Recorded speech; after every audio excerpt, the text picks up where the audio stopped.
Welcome to Northwood University. We have with us today an incredible panel. We are coming to you live in front of a studio audience here at CAMS at America's Automotive University. This topic, our session today, is going to be on current trends in automotive aftermarket. Ted, this is a great and timely topic today. It is, Sarah, and we're very humbled and honored to have some amazing panelists with us. So I'm going to ask them to spend just a few moments to introduce themselves with their name, organization, and what they do. And I'll start with Adam here. I'm Adam Janai. I have a company called Mod Steel, Detroit Steel Wheel Co. We're out of downtown Detroit. I got our start in the custom car building business a couple decades ago. Got into manufacturing in the automotive aftermarket industry and just had a great career. We've done stuff, shipped product all over the world, been on NBC, History Channel, great events like this. It's just been a great career. Hey everybody, my name is David Jett. I work for Stevens Inc. and we are so thrilled to be here. We were actually here in April earlier this year. It was my first time coming to this university. Stevens, for those of you who aren't familiar with us, we are a financial firm. I work for our investment banking practice. We have a few different other lines of business, but my focus at Stevens is the automotive aftermarket. So I spend a lot of my time covering services companies. Go to SEMA, Apex every year. I'm hoping to spend time with these gentlemen when I go this year, and excited to talk more about trends in the aftermarket. I'm a senior vice president and I lead the practice. And before I joined Stevens, I was at JP Morgan for close to a decade. I'm glad to be here as well. My name's Ken Lingenfelder. I'm the owner of Lingenfelder Performance Engineering. My company's 50 years old. We've been building performance cars for all those years. We have a shop in Decatur, Indiana. We have a shop in Wixom, Michigan. We have a very large car collection in Brighton, Michigan we use for charity fundraisers. It's not open to the public. And I'm also happen to be a trustee here at Northwood University. So I'm very glad to be here. I'm very proud of this school. Thank you. Thanks so much, Ken. It feels like, chance to follow a legend like this guy. I can only imagine how the guy that had to hit after Babe Ruth felt. So this is, it's pretty cool to be sitting next to you, Mr. Lingenfelter. My name is Ted Hughes. I'm the executive director of the Aftermarket Warehouse Distributors Association. So we're responsible for parts distribution in the independent aftermarket. We exist entirely within the Auto Care Association, which represents everybody that makes parts, sells parts, or installs parts to fix cars and trucks. So it's about 5 million people and over $500 billion, so roughly 2% of the GDP. Thank you, Ted. And I'll come to you first. We have had a lot of discussion today about challenges the industry is facing. What is your perspective on what automotive aftermarket can anticipate? Yeah, and they're pretty simple. Not the challenges solving them. They're simple to identify, that's for sure. The biggest thing we have right now in our industry is called the right to repair. This is an industry where 70% of vehicle repairs take place in the independent aftermarket, okay? So when they need, for safety reasons, for convenience reasons, for cost reasons, there has to be really the ability to do it without having to rely on the OE manufacturers. So that's number one.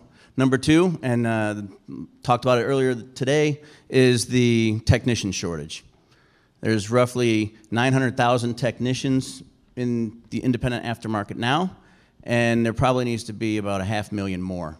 So shaking the stigma of the old grease monkey, the mechanic, but meanwhile, you look at other skilled trades like plumbing, electrical, even HVAC repair. They're becoming a little bit more glamorous nowadays, but it seems like, selfishly, the independent aftermarket technicians are getting captured by that stigma a little bit. So finding a way for us to get past that is a huge challenge. And then the last one is the entire world leans on a global manufacturing footprint. And when you have things like dock strike, you have things like bridge struck and falls in Baltimore.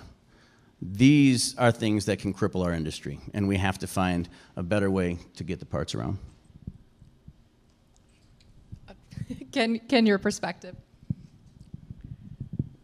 Yeah, all the challenges we just heard about, and you know, times 10. It's very, very frustrating trying to find help. And you know, we've being 50 years old, we've got quite a reputation of quality work and things of that nature. So we're not just looking for the run-of-the-mill guy that can use a wrench and a screwdriver. We've got to be very careful with the kind of individual we add to our staff, because we have a very strong brand to keep up.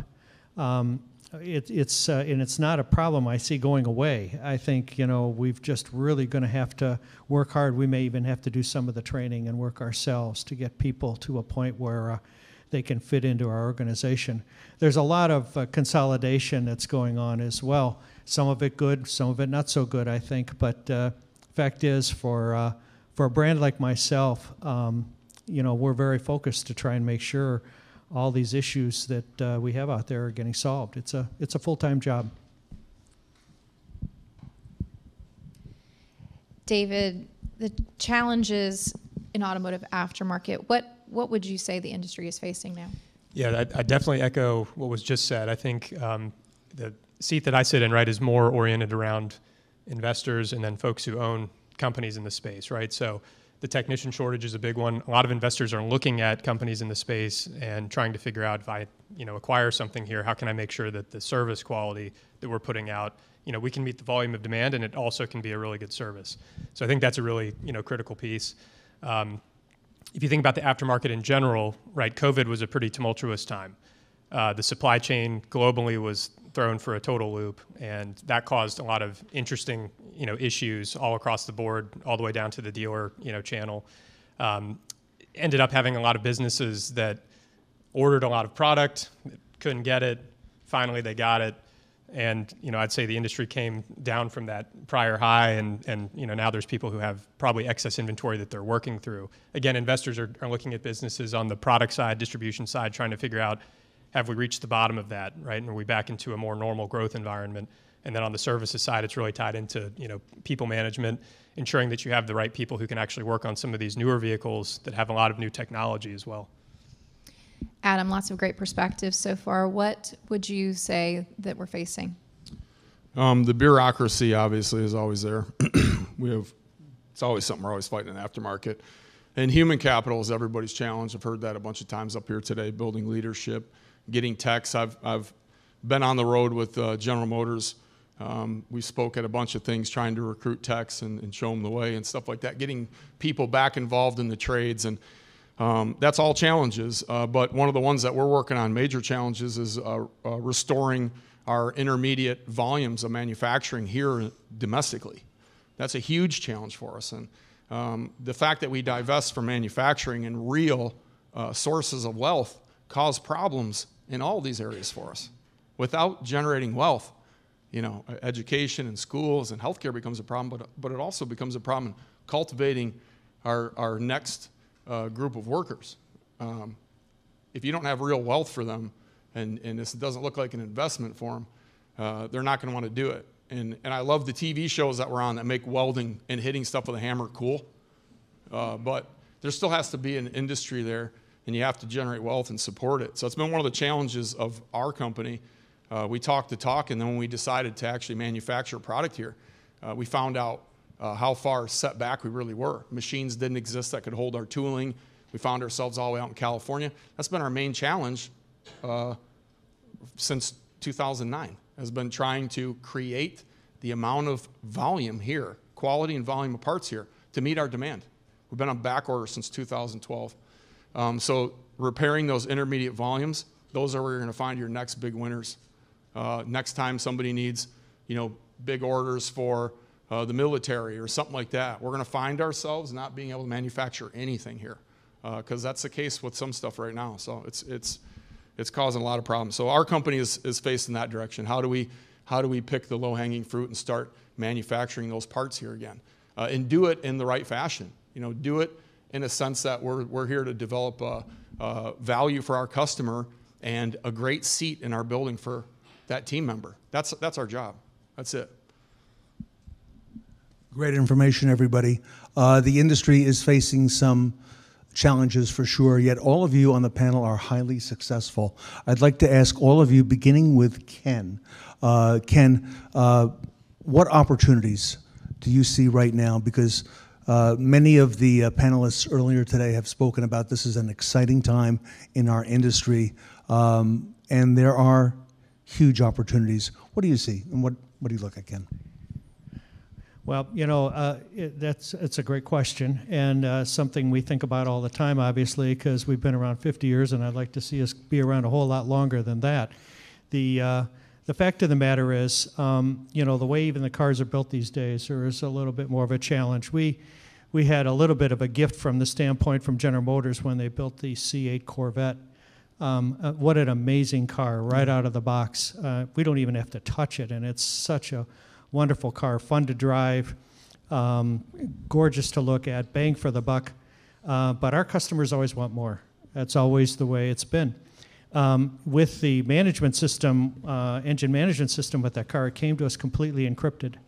And so for the first year and a half, we had to figure out how we're going to get around this, because we'd always modify the engine and then change the management system to accommodate what we did. And it took a year and a half, but we did break the code. And once we got through it, we're now supercharging the C8 Corvette, and they make about 730 horsepower, and it made a lot of our customers very happy.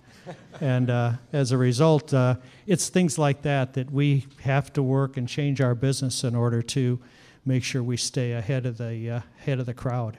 And as I said, thank goodness for Corvette. Let me ask Ted, key opportunities for the industry that we're facing right now. Yeah, it's for us on the non-performance side, the OE replacement side. Yes. You know, when you look at key indicators for our industry, you look at things like vehicle miles traveled, average vehicle age, and with an average vehicle age around 13 years right now, the opportunities are going to continue to be strong for our industry. You look beyond that. Another opportunity is anybody that is technology driven, because make no mistake about it, this is a technology world that we're in, and the independent aftermarket is really, really ripe with opportunities. So when you look at those, I think that the fact that there's 300 million internal combustion engines, even if you're counting on electricity, independent aftermarket has a long way to go. Let me ask our investment banking friend, David, there's got to be a lot of things that cross your desk, a lot of opportunities that you're looking at. If you'd like to speak to maybe a few of them that you're excited about. Yeah, certainly. I think, you know, technology is big. And so we were just talking about that. An area I'm spending a lot more time in right now is mobile service. So we heard from some of the groups on the dealer side, they're talking about that. I have a Ford F-150. My last service, I actually called my dealership and had them come to my house because I wanted to give it a test run, and it was awesome. I also recently, my wife's car had some damage on her front bumper. I had a mobile collision provider come out and, you know, respray the front bumper, and it turned out really well. Didn't need a paint booth. Surprised me, you know. So maybe technology's on that side getting better. But, you know, as you think about where this business is going, and you think about cars in general with batteries, all the sensors, technology is going to be an increasing, you know, part of the aftermarket for sure. And I think, you know, as time goes on, can we have technicians and individuals who really understand how it works so that we can, you know, again, get them repaired the right way, efficiently, and in a convenient way too. I think that's really where this is going. And if I may just to follow up, that skill set of the technician is changing, okay? Because now you mentioned things such as mobile service, doing things that are convenient for the customer, but that may not necessarily be the type of technician that we've had years ago in the industry, and we're looking to attract them today. Adam, your thoughts? On EV? No, on opportunities the industry faces. Oh, well, I mean, I think there's always, you create your own opportunity. I think time industry gives us, you know, sometimes more opportunity and sometimes less opportunity, depending on how tough of a year it is. and where you're sitting, but I think there's lots of opportunity. I think all the change that we're seeing in the industry, whether it's good or bad, opens the door. You know, we're heading into a season, and Ken and I were talking about this. It's tough. We've in this industry, and the dealership guys, they said it. They know it's ups and downs. That's the way it's always been, and it becomes your ability on the foresight of those things coming. And my company over and over again in the bad times has lurched forward. So we started a company in the bad times. So all we see is opportunity. Problems are there for us to solve. That's what we're there to do. And we open our arms up and invite them in. And in some of the worst economies and worst years, we've made leaps forward. Procured equipment, people, did what we had to do. And I think that's going to be, we know going into this economy that we're tough. And we know that we're going to do some big things. So it's there, whether it's good times or bad times. But bad times seem to produce a little more opportunity for me than the good times. Makes sense. So much conversation around resiliency and the ability to bounce back and continue to be strong. And today we're at Northwood University. A lot of the conversation in automotive aftermarket, our students in the audience today would certainly be thinking about, what do I need to focus on as I'm entering the automotive industry and the aftermarket component. Ted, what would you suggest that students be thinking about, and what can the other executives in our audience be thinking about in their businesses? From a student perspective, I think the most important thing is to be flexible, and with that, so as it relates to what you're thinking about, you might come on campus here and be set on supply chain or logistics management programs, real popular right now. So it's what you're going to go for, and then through the involvement, especially at a school here like Northwood, for the ability to get in the real world and see how things go, you might find out that you really love talking to people way more than you ever knew, and so you pivot to a sales or a marketing type of profession. They're all available in this industry. And so don't get too lost in what you think you know, because once you get on campus here, you find out quickly that there is way more you don't know. So that's my advice there.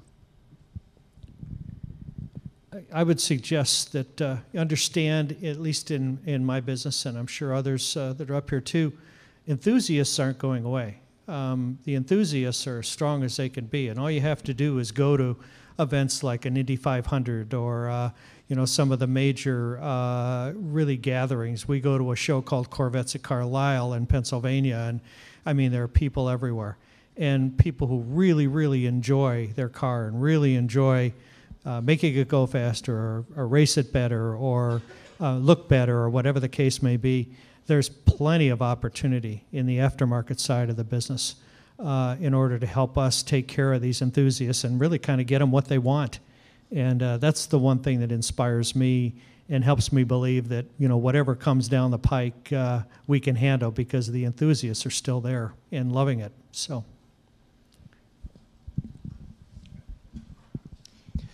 I think that as I reflect on my career, a big element of it that I think has translated and done really well for me is I happen to be a car enthusiast and was one well before I started in this career path. So for those of you at Northwood, I think, you're probably all car enthusiasts yourself. You wouldn't be here necessarily if you weren't. But I think having the passion for the industry that you go into is really important. Any job has tasks and things you have to get through that are unpleasant, but if you ultimately like the industry that you're in, the people that you're working with, I think, getting through those tasks is a lot easier. Then you have really high highs, right? When you have certain instances in your career where you achieve something great, build a new car that you're excited about, for example. For me, do a new deal, work with new clients. I think having that passion, it shows through and it leads to a better work product and a more successful career. As a business owner and as somebody who started a business, and there's one thing that I've realized, it carries across all industries, and we're talking about the automotive industry here, but this is divided up in a bunch of different things. You can be in finance, you can be a tech, you can be whatever. This applies to everything. You can leave here and you can get taught all this great stuff by the school, But what's going to separate you guys is the first link in the chain. It's your willingness to activate it. That's what's going to separate you guys. It's not what you know. It's not your talent. If you're not willing to activate it, you can leave all that talent on the table. Somebody's going to outperform you. So I found it's the free stuff to us that I like to remind people. You take all that information, all that knowledge, leave here. It's the free tools, being diligent, the way you do virtuous work with the people around you, the effort you put into things, right? Your willingness to outwork everybody around you, your willingness to perform, and the way your behavior, really, at the end of the day, becomes your vessel for success.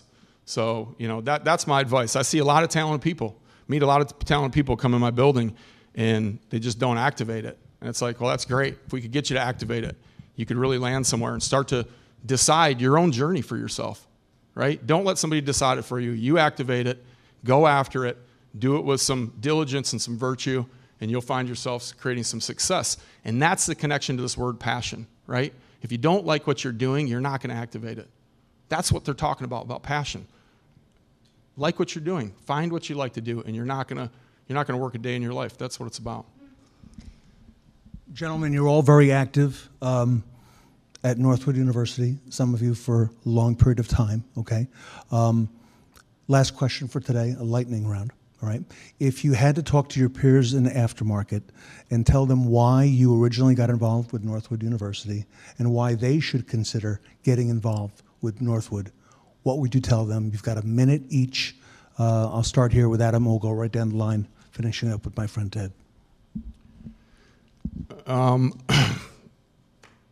First of all, it's validating for myself and my company to be here, to be at a university that's automotive oriented, to talk here and maybe give some advice, maybe not. So, but in the industry, the beginning, the middle, the end, immerse yourself, understand how people get there, how they create success. I'm here in this university because I wasn't a huge scholar. I went to school, but I spent a lot of time with Dr. Matt Bennett there at another university. I spent 6 years with them on the board, and I educated myself of the value of higher ed and why we need it, because I was out preaching trades the whole time. So there's a lot of value here, and there's a lot of knowledge and information that I've gained and I apply in our business every day. Yeah, I think for me, the student body has a real passion about learning. Certainly a passion about the automotive space too. As someone who is trying to surround myself with more and more individuals in that sector, I love coming here. I love networking here. Excited to speak with some of the students later, and I hope I can be a good resource. But this has been an awesome, place for me to come, and I hope to come many more years into the future. You're hearing the word passion quite a bit, and passion is the kind of thing that really drives us to do what we do. I've had a passion since I saw my first split-window Corvette back in 1963. The fact of the matter is, follow your passion. If you're working in your passion, it can make all the difference in the world, and this is a great place at Northwood here to get the training you need to do that. Yeah, I can, having a son that's a junior in high school, I can come at this from a little bit different perspective. I wasn't fortunate enough to be a graduate from Northwood University. I'm proud that I graduated college, but when I look at what the college that I went to prepared me for, it certainly isn't anywhere near on par with what the opportunities are here, thanks to the faculty and staff and curriculum at Northwood. So when you see people in our industry and in the aftermarket management program graduating and basically having a bidding war among the industry suppliers, distributors, shops. So you look at that, that's stability. And when you have a life of providing for children, families, whatever, you want stability, and this industry has it. What a wonderful panel, Sarah. Incredible information with us today. Everybody, please give it up for our aftermarket panel. We're at Northwood University, everybody. We'll be right back.